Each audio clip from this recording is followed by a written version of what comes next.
দুষ্টু বিড়াল আগের দিন টুনটুনির কাছে পরাজিত হয়ে আবারও কয়েকদিন পর আবার বিড়াল ভাবল, আজকে না হয় অন্যভাবে ধরি। সে গাছের নিচে শুয়ে চোখ বন্ধ করে রইল। মনে হলো যেন ঘুমিয়ে আছে।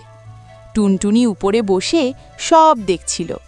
সে মনে মনে বলল, আজ আবার নতুন চাল।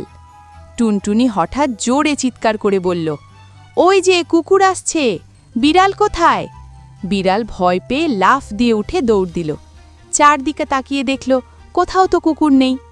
উপরে বসে টুনটুনি খিলখিল করে হাসছে। বিড়াল লজ্জা পেয়ে বলল, আহা, আবারও হারলাম।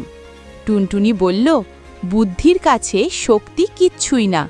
তারপর থেকে বিড়াল আর কখনো টুনটুনিকে ধরার চেষ্টাই করল না।